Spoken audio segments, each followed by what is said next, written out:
Good morning मैत्रिणींनो. आजच्या आपल्या ब्लॉगची सुरुवात होत आहे सकाळी मुलीला 6:30 पावणे 7 वाजता शाळेत लावताना. तर तिला शाळेत लावून तुम्हाला सांगितल्याप्रमाणे पाहू शकता घरामध्ये साफसफाईला सुरुवात केली आणि कलर द्यायला चालू केल्यामुळे तर मग म्हणलं साफसफाईही करून ठेवावी. तर हे पहा, साफसफाईसाठी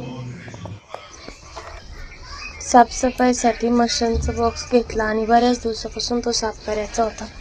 तसं साफ केल्यावर होतच नव्हता. तर आज वेळ होता तर मग म्हणलं नट बोल्ट खोलूनच त्याला साफ करून घ्यावं आणि व्यवस्थित त्याचे दोन्हीही नट काढून साफ करून घेतला. मैत्रिणींनो, खरंच खूप छान साफ होतो आणि एवढं काम पडलं होतं, बाकीचं बरंच काम पडलं होतं, पण म्हणलं सगळं नीटच करावं कारण आता सणसुद्धा येत आहेत आणि सगळं व्यवस्थित साफ करून घेतलं ना तर छान वाटतं. तुम्ही पाहू शकता एकदम सुंदर साफ झालाय आणि शेवटला तर पहा आणखीन काही आवरलेलं नाही. तुमच्यासाठी 2 ब्लॉग होतील. मग नंतर किचन रूमला कलर द्यायला चालू होता, बाहेरच्या रूमला देऊन घेतला होता आणि किचन रूमला द्यायला चालू होता. तर त्याच्यामुळे मी सगळा पसारा जो आहे बाहेरचा मशीन साफ वगैरे केल्यानंतर बेडरूममध्ये नेऊन ठेवली आणि सगळा बाहेरचा पसारा बेडरूममध्ये भरून ठेवल्यामुळे बेडरूम खूप गच भरून झाले आहे. आता तुम्ही पाहू शकता, मी तुम्हाला जसं की दाखवलं होतं बाहेरच्या रूमला कलर दिलेला आहे आणि किचनमधलं सामान बाहेर आणले. आता मग अगोदर म्हणलं मंदिर साफ करून घ्यावा आणि तुम्ही पाहू शकता मंदिर खूप मोठं आहे त्याच्यामुळे साफ करायलाही वेळ लागतो. तर सगळ्यात अगोदर म्हणलं मंदिरच साफ करून घेते, नंतर जे मंदिरामध्ये सामान ठेवलेलं आहे ते साफ करायला घेतलं. हे आपले मुकोटे वगैरे असतात. आता मेन म्हणजे रूम चेंज करायची म्हणलं, कलर द्यायचं म्हणलं तर खूप टेन्शन येतं मैत्रिणींनो. पण आता बरेच सण आलेले आहेत आणि कलर तर द्यायलाच पाहिजे रूमला, म्हणून मग कलर द्यायलाच काढला. म्हणलं जाऊ द्या, 2-3 दिवस ब्लाऊज घेतले नव्हते आणि तुम्ही सांगायचं म्हणलं तर 4-5 दिवस झालं ब्लाऊजला खूप मी म्हणजे दुर्लक्षच केलेलं आहे. ब्लाऊज एकही शिवलेला नाही. आपल्या त्या ब्लॉगवरचा चॅनलवरचा व्हिडिओ आणखीन टाकलेला नाही, पण काल शॉर्ट व्हिडिओ अपलोड केला होता कारण नाही टाकलं तर मग चॅनलची सिस्टीमच बिघडते, नंतर डेड होतं आणि त्या अगोदरच मी गावी गेले होते 1-1.5 महिना, त्याच्यामुळे डेड झालेले आणि त्याला उचलायचं म्हणल्यावर आता लई मेहनत करावी लागेल आणि त्याच्यामध्ये आणि 2-3 दिवस व्हिडिओ नाही टाकायचे म्हणलं तर प्रॉब्लेम येतो. मग म्हणलं लागतील तेवढे कामापुरते तरी त्याच्यावर व्हिडिओ टाकत जावा आणि हा ब्लॉग टाकला आहे, तुमच्याबरोबर शेअर केला आहे. ते म्हणतात ना, नक्कीच्या लग्नाला 17 लग्न, तसं झालेलं आहे.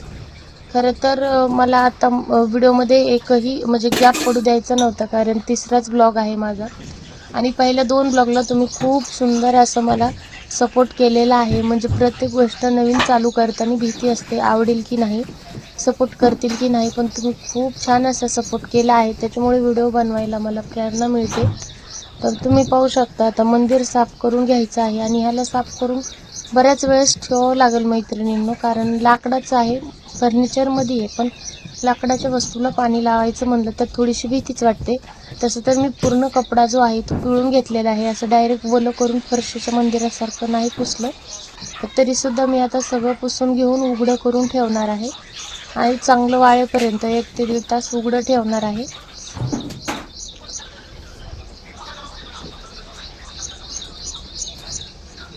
तुम्ही फर्निचरचं मंदिर कसं साफ करता ते नक्कीच माझ्याबरोबर शेअर करा आणि माझा ह्याचाच 2रा भाग ब्लॉग नक्की पहा कारण अगोदर आणखीन घराची आवराआवरी झालेली नाही आणि मंदिर लावताना शूट करायचंही लक्षात नाही, पण मंदिर हे पहा चांगलं पुसून घेतलेलं आहे आणि अशा प्रकारे मी ते उघडं करून ठेवले चांगलं वाळेल म्हणून.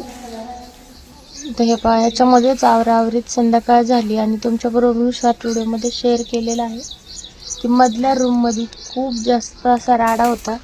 हे पहा, आणि ती रूम आता मला साफ करून घ्यायची होती, ती रूमही साफ करून घेतली आहे, पण ह्याच्यामध्ये व्हिडिओ काढलाय की नाही ते लक्षात नाही. हा काढलेला आहे. पहा, सगळं कलर वगैरे पडलेला साफ करून घेतला होता व्यवस्थित. अशा प्रकारे रूम होती, पण बेसिंगच्या खाली थोडंसं पाणी पडल्यामुळे खूप डाग झाले होते आणि इतकी साफसफाई करून तसं कुठंतरी डाग राहायचे म्हणलं का नगच वाटतं. तर थोडंसं ॲशड टाकलं, पण ॲशड खूप जास्त कडक निघलं मैत्रिणींनो, तर त्रास होत होता, म्हणून मग तोंडाला बांधूनच सगळी रूम साफ करून घेतली आणि सगळीकडे कलर पाडल्यामुळे रूम साफ करायला खूप जास्त वेळ लागला. 1 ते 2 तास लागले, कारण की वरच्या खिडक्या त्या ब्रशनी घासल्या आणि खिडक्या तेलकट झालेल्या होत्या, त्याच्यामुळे जास्त टाईम लागला. तसं तर 1.5 महिन्यात झालं तर मी साफसफाई केलेली. गावाकडून आल्यावर जूनमध्येच केली ती म्हणायचं, जूनच्या 10-12 तारखेला. पण तरीसुद्धा तेवढ्या खराब झाल्या होत्या. आणि नंतर संध्याकाळचा स्वयंपाक किचनमध्ये म्हणजे बेडरूम हॉलमध्येच केला आणि खूप भारी वाटत होतं. खरं सगळं जिथली तिथेच होतं, म्हणजे मंदिर तिथं सगळा पसारा आजूबाजूला होता, तुम्ही पाहू शकता. आणि स्वयंपाक करायला घेतला. मग आता आतमध्ये तर टाईम नव्हता आणि रूम आणखीन ओली होती, एवढा पसारा लावायचा आणि मग स्वयंपाक करायचा खूप लेट झाला असतं. तर म्हणलं ठीक आहे, इथं आपलं करून तर खायला पाहिजे. मग अशा प्रकारे मी स्वयंपाक करून खाल्ला. आणि बघा, मंदिरही आपलं व्यवस्थित लावून झालं होतं, फक्त ती क्लिप तुमच्याबरोबर शेअर करता नाही आली मला. मी उद्या नक्की करीन. तर चला मग आपण भेटूया अशाच दुसऱ्या ब्लॉगमध्ये. माझा तोही ब्लॉग नाही आणि पहिल्या व्हिडिओसारखं त्याही व्हिडिओला भरभरून प्रेम द्या. तर चला भेटू.